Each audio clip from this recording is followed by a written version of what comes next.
शिंदे सेनेचा आहे, आपला देखील मोठा विजय आहे, काय सांगा? माननीय एकनाथजी शिंदे साहेब, सर्वांच्या आमच्या लाडक्या बहिणींचा भाऊ, यांनी महाराष्ट्रामध्ये मागील काळामध्ये मुख्यमंत्री असताना केलेलं उपमुख्यमंत्री असलेलं कार्य या माध्यमातून, तसेच या राज्याचे आताचे मुख्यमंत्री फडणवीस साहेब आणि आताचे उपमुख्यमंत्री अजितदादा पवार यांच्या नेतृत्वावर विश्वास ठेवून या जिल्ह्याचे पालकमंत्री गुलाबराव पाटील साहेब आणि या जिल्ह्याचे ज्येष्ठ नेते आणि ज्येष्ठ मंत्री गिरीशभाऊ महाजन यांच्यावर विश्वास ठेवून या जिल्ह्यामध्ये या शहराचे आमदार राजूमामा भोळे, तसंच प्रभारी माननीय मंगेशदादा आणि तसेच आमचे शिवसेनेचे नेते प्राध्यापक चंद्रकांत अण्णा सोनवणे यांच्या नेतृत्वामध्ये आम्ही जळगाव ही महानगरपालिका महायुतीच्या माध्यमातून लढलो आणि चांगल्या प्रकारे जे बोललो होतो, जे आम्ही सांगितलं होतं 70+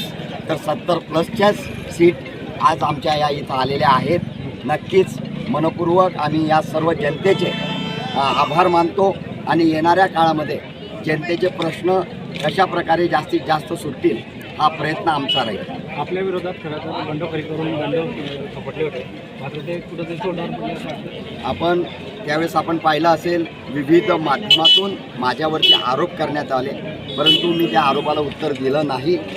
संयम ठेवला, श्रद्धा ठेवली, सबुरी ठेवली आणि पब्लिकने त्याचं उत्तर त्या माध्यमातून दिलेलं आहे. एकूण शिंदे सेनावर किती जागा निवडून आलेल्या आहे आणि नागरिकांचा जो विश्वास टाकलेला आहे, पुढच्या 5 वर्षात काय विकासाच्या नवीन कल्पना? तसं पाहायला गेलं, शिंदे सेनेच्या 23 जागा या महायुतीच्या माध्यमातून लढत होतो. आमची प्रभाग क्रमांक 1मध्ये 1 जागा आमची हरलो, परंतु जो हरला त्याने सुद्धा आम्हाला पाठिंबा द्यायचं कबूल केलेलं आहे.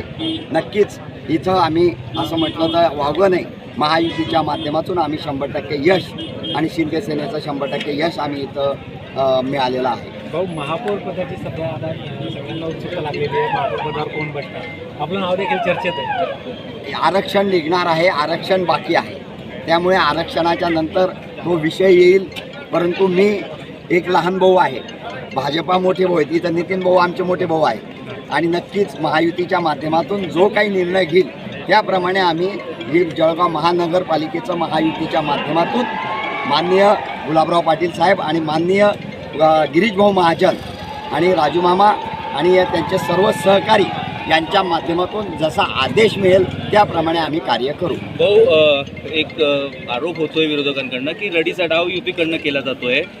प्रभाग 8मध्ये आणि प्रभाग 10मध्ये अतिशय गोंधळ करण्यात आला आहे, रिकाउंटिंग केलं जात नाही म्हणून तिथं आंदोलन होतं आहे. त्या संदर्भात नेमकं आपण काय सांगा? काय आहे हे, आपण याच्यावरती मतदान आहे आणि त्या माध्यमातून आपण पाहिलं असेल, त्याला रिकाउंटिंगलाही कितीचा फरक असला तर त्याला रिकाउंटिंग दिलं जातं. त्यानुसार निवडणूक अधिकाऱ्यांनी तो निर्णय घेतला असेल, आम्हाला त्या बाबतीतलं माहिती नाही. आता पिंपळा गाव देखील इथं पूर्ण दाखल झालं आहे, त्याबद्दल नेमकं काय वाटतं? आम्हाला त्या याच्यावरती बोलायचं नाही आहे. तो निर्णय शेवटी निवडणूक अधिकाऱ्यांचा आहे. ठीक. खूप मोठा विजय आहे, भाजपा देखील आणि आपला देखील. काय विजयाच्या मान?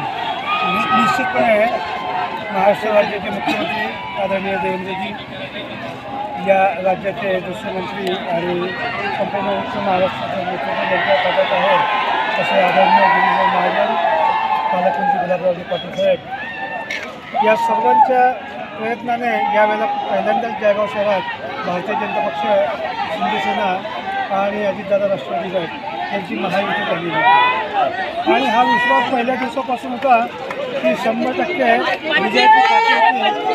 काही भागातील प्रभाग जे होते ते एका वेगळ्या समाजावरती आधारित असल्याकारणाने आज आमच्या प्रभाग क्रमांक 17मधल्या जागा या उभारणी घेतलेल्या आहेत.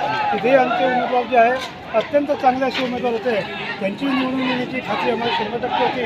परंतु कुठेतरी जातीय समीकरणाने तिथले गणित थोडेसे बिघडलेले, परंतु 70+ची जी घोषणा केलेली होती, निश्चित हा मी म्हणतो की या जळगाव शहर महानगरपालिकेच्या इतिहासातला सर्वाधिक मोठा विजय हा मानला जाईल. भाऊ, ज्या पद्धतीने माहितीला कौल दिला जनताने, 5 वर्षात जळगावचं चित्र बदलेलं असं वाटतं? निश्चितपणे बदलेल, कारण राज्य शासनाकडे जे तिघे मंत्री आपल्या जिल्ह्यातले आहेत त्या अनुषंगाने महानगरपालिकेचा सगळ्या आर्थिक गाळा हा स्वतःच्या याच्यावरती पूर्णपणे पार पडू शकत नाही.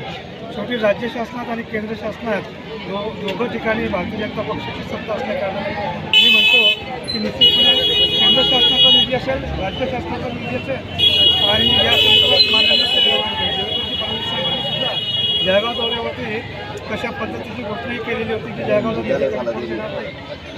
आदरणीय गिरीश भाऊंच्या माध्यमातून या संपूर्ण जळगाव शहराच्या ज्या काही विकासाचा बॅकलॉग आहे त्याच्या संदर्भात सातत्याने पाठपुरावा करू.